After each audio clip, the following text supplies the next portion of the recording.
confirmed mu buryo budasubirwaho ikipe ya Rayon Sport nibwo izakina Rayon Sport Day cyangwa se umunsi w'igikundiro nibwo uzaba ku ikipe ya Rayon ukabera muri stade Amahoro. Ngira ngo ku munsi w'ejo rwose ni nabwo babonaga na confirmation yuzuye 100%. Yego. Hanyuma tubanze tubahe update ku biri confirmé kuri Rayon Sport kuri kwitegura. Tubone kujya none sasa mu myitozo ku munsi w'ejo. Aha, muvandimwe Rene nashyiremo ayo mashusho. Hanyuma tubwira abantu ko na Habo Mouthwash ni umuti mwiza w'amenyo, ni umuti w'amenyo abantu bakeneye ari benshi. Ku bya Rayon Sport. Ngira ngo reko twinjiza mu nzove. None se Traore icyo ndi kubaza na Yeme mbere yuko twinjiza mu nzove nushaka dutwara mbere yuko twinjiza mu nzove ngira ngo twamaze iminsi turi gukunda kubabwira ku bya Rayon Sport ariko by'umwihariko n'umunsi wayo w'igikundiro tubiganiraho cyane tubisesengura tubitangaho ibitekerezo bitandukanye buriya no umwimerere w'ikiganiro cyacu njye mbona ari utambuka nko ku muntu akubwira atari ko muvuga ibintu mutabihurizaho niyo deba nibyo rwose buri urukiko ahubwo rudafite n'izo deba ntabwo ari urukiko sibyo babyita urusengero rero urukiko ikindi cya kabiri urusengero karaho bavuga ati Yesu ni umwami abantu bose bagahita babyemera niko bemeze ariko urukiko ubundi umuntu aravuga ati umwataka ninganye undi ati ngende kuri bero ufite nibazaga ikintu cyanyanjije gahunda se duru yandangaranye cyane gute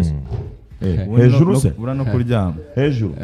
buri bitotsi byakwisha umuvandimwe arani byari byamukozeho arambwira ngo yagiye ubu ngubu muranamaze ko atayari gutyo umeze neza no kuryama mu buzima busanzwe iyo gahunda idahari bahoze bansereza biti bizarangira urara muri firigo yego ati bizarangira urara muri firigo ariko iminsi iri imbere nimara kumera neza buriya biraba ari sawa cyane biraba ari sawa cyane so icyo nari kuvuga ni twagiye tubigarukaho kubirebana n'ibya Rayon Sport Day tunabereka niba ruwa Young Africans yandikiye ikipe ya Rayon Sport icyo gihe babwira ko bagomba kuza mu Rwanda bidasubirwaho ku munsi w'ejo rero nibwo babonye confirmation idasubirwaho yuko babandikiye urwandiko rubabwira ko bagomba kuza gukina match ya Rayon Sport muri Rayon Sport Day. Nyuma yabwo rero bongera kubandikira bababwira ko bazababwira itariki umukino waberaho nk'ikipe ya Yanga wayifasha ariko ugafasha n'ikipe ya Rayon Sport ku itariki 15 rero z'ukwezi kwa 8 nkuko twari twanabigarutseho twari predictingaga confirmed mu buryo budasubirwaho ikipe ya Rayon Sport nibwo izakina Rayon Sport Day cyangwa se umunsi w'igikundiro nibwo uzaba ku ikipe ya Rayon ukabera muri stade Amahoro. Ngira ngo ku munsi w'ejo rwose ni nabwo babonaga na confirmation yuzuye 100%. Urumva stade Amahoro nayo yarabakonfirmye ko stade Amahoro kuri 15 Rayon Sport igomba kuba iyikoresha rwose ibyo igomba kwikoresha. Nukuvuga ngo ni tariki 15 z'uku kwezi kwa izaba ari ukwezi kwa reka ndebe neza ni tariki 15 z'ukwa 8 kuri wa munsi w'ijyanwa mu ijoro rya Bikira Maria Assumption ikipe ya Rayon Sport ikina na Young Africans. Bahisemo ko impamvu 15 impamvu banazihurizagaho bombi nuko no munsi w'ikiruhuko mu Rwanda abantu baziba babiri bari free kandi no munsi uzakurikirwa n'umunsi wo ku gatandatu ku gatandatu abantu bafite akanya ko kuruhuka no gusohoka no kuba baryama bakaruhuka. Abantu banabimenye champion izatangira gahunda zahindutse ngo niba hari n'amahoteli n'utubari bari tayari bashobora nko guhostinga after party begere Murera bayiha udufaranga abantu babonye bayihaye bavuge bati abantu barava stade baza tusetse ikiruhuko kijya gusa ni na cyacu n'icyejo bundi kigisenye ku gatanu nta kazi Gisenye holiday aya birabyo ni ibindi bindi Eh. by the way no mu mabwiriza mashya ejo nanjye byangonze sinari imbere iminsi kwa kundi nyine byo gufunga amasaha ko tubari yego iminsi yahindutse gute bimeze bite rwose hatagira umuntu ugwa mu mutego asanga business yawe barayihagaritse wenda agacupa atanga akayoga babegetseho umuryango yego none uvuye mu ntara ngeze i Kigali nsanga hariho ingufuri aho notinya iwawe se aho ntacyo nari bugufasha kubera amasaha aho ntacyo nari bugufasha ko ngiye mba naryamye n'ubundi izo nyuze rwose guhera ku wa mbere kugeza ku munsi wo ku gatanu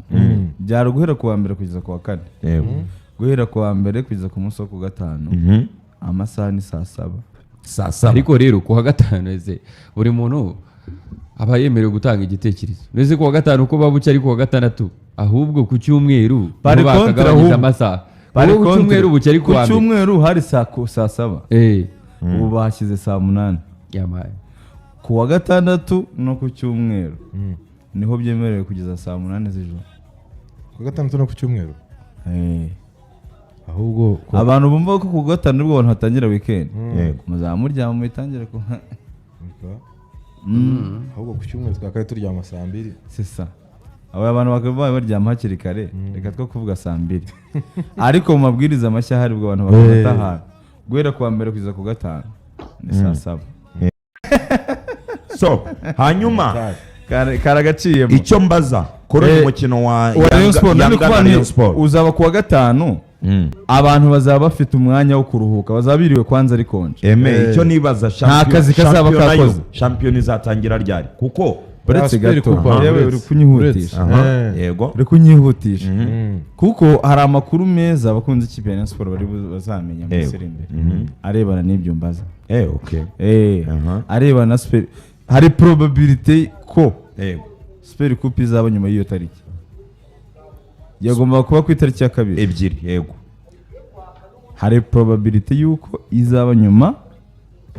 ya tariki ebyiri ariko ubwo ngo yagiye kuko nabyo nabyumvise nibyo byaravuzwe ko Super Coupe igomba kuba push byari byaravuzwe ko itariki ya Super Coupe ishobora kuba push ikigizwa kuri Rayon Sport yagize amahirwe byari byavuzwe rwose bikavugwa ko shampiyona nayo ishobora kwigizwa inyuma yabigiza shampiyona se byari byavuzwe cyane rwose ariko kankubwire Rayon Sport yabihombye rwose iyo ikina Super Coupe mbere yo kumurika umunsi wayo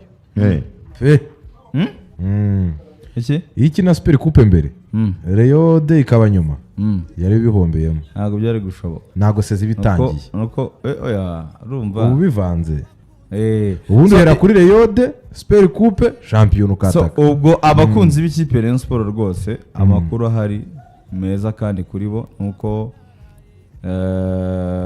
pre-season yabo izashyirwa gapfundikizo na Rayon Sport Day ku itariki 15 z'ukwezi kwa 8 yazaba ari konje Stade Amahoro. Rayon Sport yabonye confirmation bidasubirwaho officially iri booked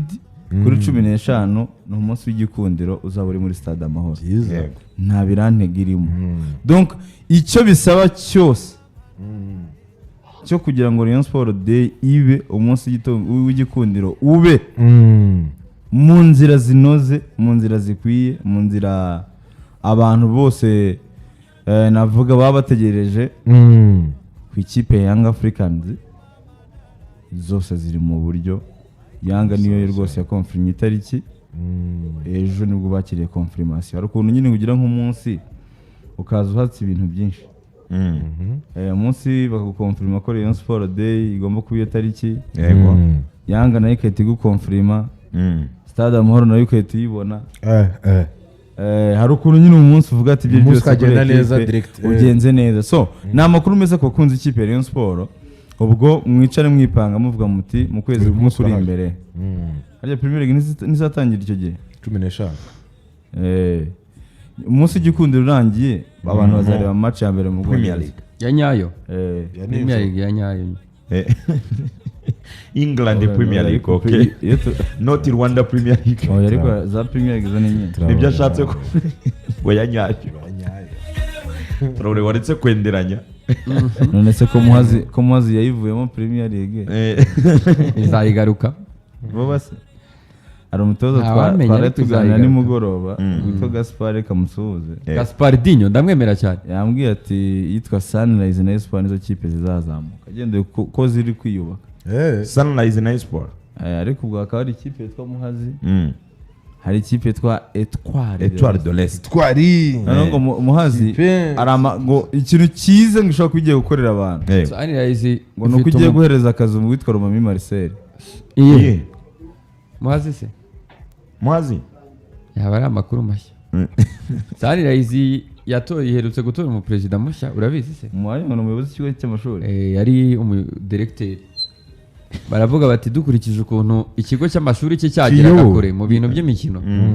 batereka tumugire perezida w'ikipe ariko mbonye na Muhanga simbona se na Muhanga usohoye amakuru mashya Traoré Muhanga itoye Nzayisenga Desire perezida Nzayisenga Desire atorewe kuyobora AS Muhanga mu gihe cy'imyaka 5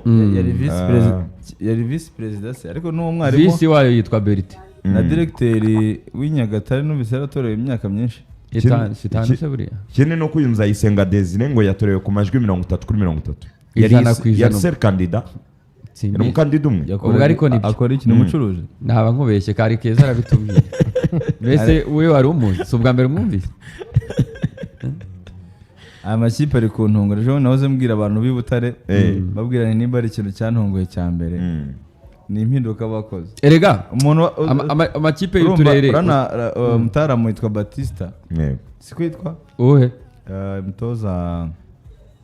fitness coach wa Huye wa Mukura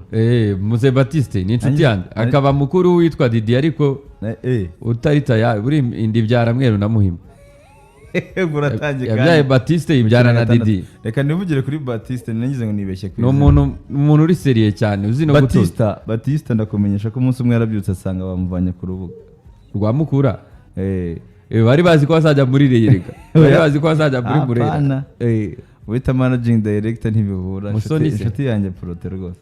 reka da nkibaza bose ni abantu banjye njyewe ndabemera cyane uriya mutaramugera njye yaranyemeje nabeshye Batiste